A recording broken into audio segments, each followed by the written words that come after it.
Broken Neck Radio. Hello, Broken Neck Radio Universe. This is Cptncomplicated, and I have with me Marco Aro from The Haunted. How you doing today, Marco? I'm fine, man. How are you? I'm doing excellent, man. Excellent. I've actually had a chance to listen to some of the new tracks off your new album, and I have to say I'm enjoying it. What can we expect to hear from the rest of it? Pretty much the same. No, but it's an album that we made, and we figure it's kind of good. It's kind of good. Well, from what I've been reading, Chuck Billy has a guest appearance on the album. What was that like working with him? The thing is that we did a tour with them back in 1999 in North America. Uh-huh. That was our first tour abroad, like a major tour abroad, and that was my first tour with the band. And we actually became good friends with Testament and Chuck Billy, and we followed each other's careers, and we met up in Europe sometimes when, or if we were in the same city, we hooked up and stuff. And then when we were writing this album, and the last song, one of the last songs that came on the album was Trend Killer, and Jensen said, "I'm thinking about this song. Would you like to do a duet with Chuck Billy?" And I was like, Chuck Billy is one of the reasons why I even started screaming in the first place. So I was like super excited about that, and we recorded that song. Jensen wrote the lyrics, and I put down my vocals, and I got the first mix from Tuve Madsen. Mm-hmm. And I was driving in my car, and I actually had to pull over and just sit there and just, this is crazy, this song. This is just insane.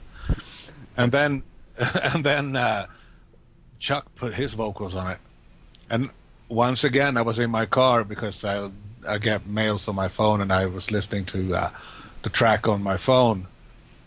And I just had to pull over, and I found myself just laughing.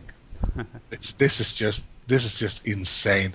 Me and my all-time hero Chuck Billy are doing one and the same song. So that was awesome. And I'm really glad that he actually took the time out of his busy schedule to do this. So Yeah, he must have it busy. So it sounds like a killer track. Can't wait to hear it. Oh, you haven't heard it yet? Oh, you're missing out, bro. You're missing out. What was the thought process when you started recording the album? I mean, what inspired you lyrically, musically? We were actually having like really heavy discussions on where we should go with this album, because it's like a Phoenix Rising, new start kind of thing. Mm-hmm. And we were thinking about, should we pick up where Unseen left off, or should we pick up where One Kill Wonder left off, or blah, blah, blah, blah, blah. And then Ola came up with a song that is now called Kill the Light. Mm-hmm. And because he wrote that song, because he's the only guy in the band that doesn't have a history in the band. Right. So he wrote that song in a pure fan perspective kind of thing. And once we heard the rough outlines of that song, that's when we decided, oh man, this is the path we're going down.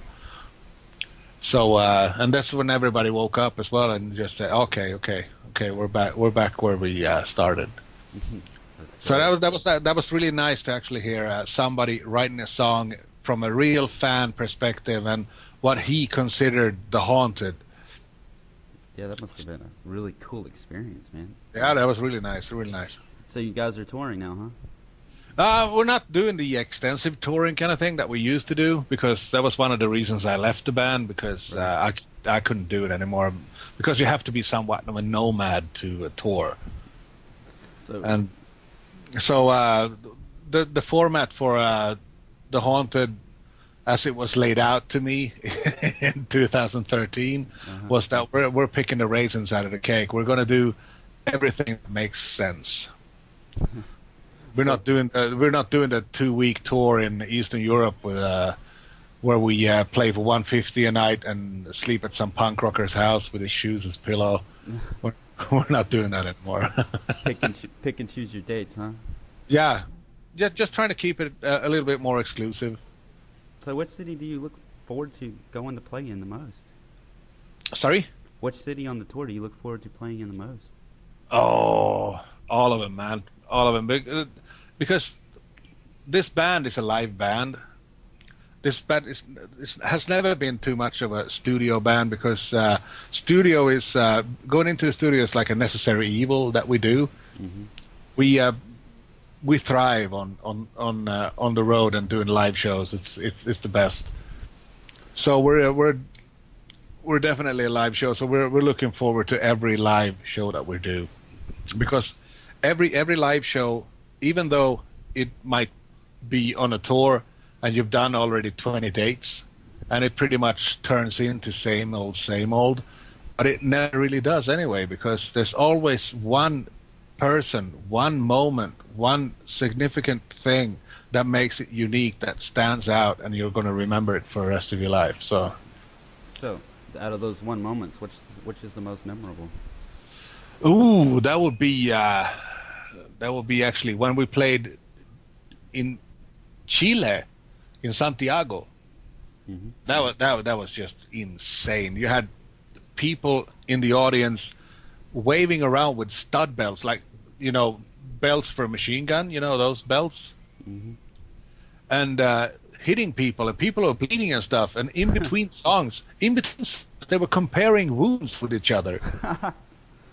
And then once we counted in the next song, and then we're back at it. So that was crazy. But South America is always crazy. But then we've had some really good shows in like Studebakers in Vancouver, I guess it is. Mm-hmm. So we're it's every show, as I said, has a memorable moment. But I guess Santiago was the craziest one I've been on. It was just insane. It certainly sounds like it, man. It certainly does. Yeah, but that was back in the day with the haunted shows. We did a show in Stockholm once with my family, actually. My parents and everything came up, and they were standing like in front of the stage. And I told them, you can't stand there. That's not a good idea at all. It's you should move to the side. And they were like, why? And then we counted in the first song, and the pit started. And that's when they got the whole idea. Okay, so we're standing to the side of the stage and just watch it. You've had a quite long career so far. What would you go back and tell the younger you? What advice would you give them? Stick to your guns, man. Don't change. Don't go with the flow. Don't like follow the trends and everything, because back when I started back in '84, I had my first punk rock band, and '89 I started my first metal band. Mm-hmm. And back then in '89 we had this really big rehearsal studio where there was like a bunch of bands and all these hair bands. They were just laughing at my bands that I had because you never went out to anything, man. It's just going to be ridiculous. Stop doing what you're doing, because you're just making noise. And here we are, 2 Swedish Grammys later. Well, the noise must have sounded good then, huh? So they're still doing the same thing, except that they're now playing in cover bands, trying to make a living. Uh-huh. So I guess I had the last laugh. Yeah, here you are with a new album coming out, man. Yeah. Of all the music you've contributed to, that you've written, recorded, and whatnot, what's your favorite song that's come out of it? Oh, my favorite song? Does it necessarily have to be The Haunted, or anything you've put your effort into, man? I was in a band called Face Down once, and we wrote a song called Heroin. Mm-hmm. It's one of those songs that I'm really, really proud of. But also The Haunted, we did a whole, like 2 whole albums that I'm really, really proud of.